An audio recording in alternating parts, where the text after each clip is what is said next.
Chennai sitting எம்எல்ஏக்கள் 7 பேருக்கு மீண்டும் சீட் இல்லை.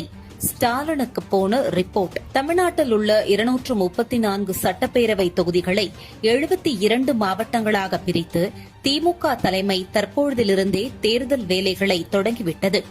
இந்த தேர்தல் பணிகளுக்காக 5 பேர் கொண்ட ஒருங்கிணைப்பு குழு ஒன்றையும் தொடங்கியிருக்கிறது.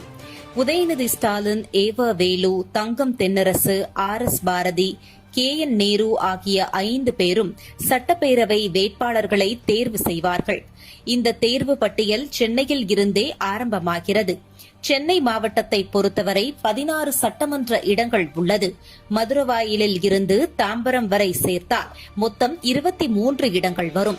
இந்த 23 சட்டமன்ற தொகுதிகளில் 7 இடங்கள் திமுகவிற்கு சிக்கலாக இருப்பதாகவும் அந்த 7 இடங்களில் தற்பொழுது உள்ள எம்எல்ஏக்களுக்கு மீண்டும் வாய்ப்பு வழங்காமல் வேறு ஒருவருக்கு கொடுக்கலாம் என்று ஒருங்கிணைப்பு குழு முடிவு செய்திருப்பதாக கூறப்படுகிறது. அந்த 7 இடங்களில் முதலாவதாக இருப்பது திருவொற்றியூர். திருவொற்றியூரில் தற்பொழுது எம்எல்ஏவாக இருப்பவர் திரு KP சங்கர். கடந்த சட்டமன்ற தேர்தலில் நாம் தமிழர் கட்சியின் ஒருங்கிணைப்பாளர் திரு சீமான் அவர்களை எதிர்த்து போட்டியிட்டு வெற்றி பெற்றவர். 2021 இருந்தே தலைமையுடன் நெருக்கமாக இருந்தாலும் சாலை பணியின் போது மாநகராட்சி இன்ஜினியருடன் அவருக்கு ஏற்பட்ட மோதலால் கட்சியில் இருந்து அவருக்கு பதவி பறிக்கப்பட்டது.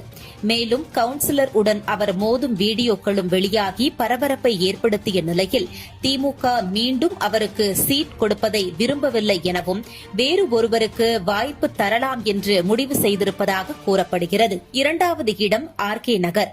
இந்த தொகுதியின் சட்டமன்ற உறுப்பினராக இருப்பவர் திரு ஜான் எபினேசர் அவர்கள்.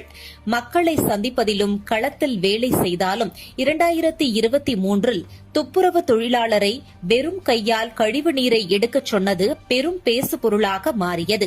தொகுதியில் வேலையை சரியாக செய்யச் சொன்னேன், அவர் வெறும் கையால் கழிவு நீரை அகற்றுவதை நான் கவனிக்கவில்லை என்று அவர் விளக்கம் கொடுத்தாலும் அங்கு மாவட்ட செயலாளராக இருக்கும் RD சேகர் உடன் எபினேசருக்கு உட்கட்சி பூசல் உள்ளதா?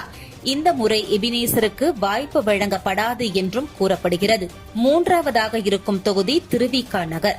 இந்த தொகுதியில் எம்எல்ஏவாக இருப்பவர் திரு தாயகம் கவி. திமுக தலைமைக்கும் உதயநிதி ஸ்டாலினுக்கும் மிகவும் விசுவாசமாக இருப்பவர் தாயகம் கவி. சென்னையில் எங்கு போராட்டம் என்றாலும் முதலில் ஏற்பாடுகளை செய்வதும் சிறு தொண்டனாக இருந்து படிப்படியாக சட்டமன்ற உறுப்பினராக முன்னேறியவர் என்றும் கூறப்படுகிறது. இவர் மீது பெரிதாக எந்த அதிருப்தியும் இல்லாத பட்சத்திலும் மேயர் பிரியா திருவிக தொகுதியில் சட்டமன்ற வேட்பாளராக களமிறங்க விரும்புவதால் தாயகம் கவி ஓரங்கட்டப்படுவார்